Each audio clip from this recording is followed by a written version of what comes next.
അങ്ങനെ പറയുള്ളൂ. ലൈവിൽ കൂട്ടാക്കാൻ പറഞ്ഞു കഴിഞ്ഞാൽ ഇങ്ങനെ പിന്നെ ഇപ്പം ഞാൻ പറയുകയാണ്, നമ്മുടെ പിൻ ചാനലിനെ ഒന്ന് കൂട്ടാക്കാമോ എന്ന് ചോദിച്ചു കഴിഞ്ഞാൽ ഇപ്പോൾ ഇവിടെ സജീനയാണ് പിൻ ചാനലായിട്ട് നിൽക്കുന്നത്. അപ്പോൾ ഈ പിൻ ചാനലായിട്ടുള്ള സജീനയുടെ ഇപ്പുറത്ത് കണ്ടോ, വലതുവശത്ത് കണ്ടോ 3 ഡോട്ട് കുത്തുകൾ കണ്ടില്ലേ?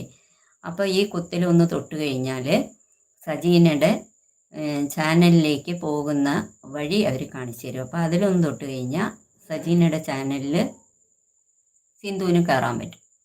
അവിടെ കയറിയിട്ട് 3 ഷോർട്സോ അല്ലെങ്കിൽ വലിയൊരു വീഡിയോ എന്തെങ്കിലും ഒന്ന് കണ്ട് ആ ഷോർട്സിന് പറ്റിയ കമൻറ്റുകൾ 3 ഷോർട്സ് കാണണം.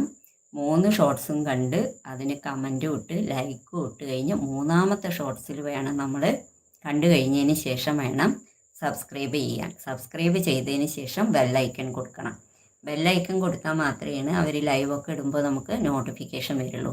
അതിന് ഈ സബ്സ്ക്രൈബ് എന്ന് പറയുന്നതിന് പകരം എളുപ്പത്തിന് വേണ്ടി ചിലർ കൂട്ട് എന്ന് പറയും, ചിലർ സെറ്റ് എന്ന് പറയും, ചിലർ വന്നു പറയും, അങ്ങനെ പല വാക്കുകളും പറയും. അത്രയേ ഉള്ളൂ. സിന്ധുവിന് സജീനേനെ കൂട്ടാക്കാമോ എന്ന് ചോദിക്കുമ്പോൾ സിന്ധു ഓക്കെ പറഞ്ഞിട്ട് ഈ 3 കുത്തിൽ തൊട്ട് കഴിഞ്ഞ് സജീനയുടെ ചാനലിലേക്ക് പോകാൻ ഗോട്ടു ചാനലിൽ നിന്ന് ഓരോ ഫോണിൽ ഓരോ തരത്തിലാണെന്ന് പറയുന്നു. എന്തായാലും ചാനലിലേക്ക് പോവല്ലേ എന്ന് ചോദിക്കുമ്പോൾ നമുക്കറിയാമല്ലോ ഏത് വേർഡാണ്, ചെറിയൊരു ഇംഗ്ലീഷ് വേർഡായിരിക്കുമല്ലോ.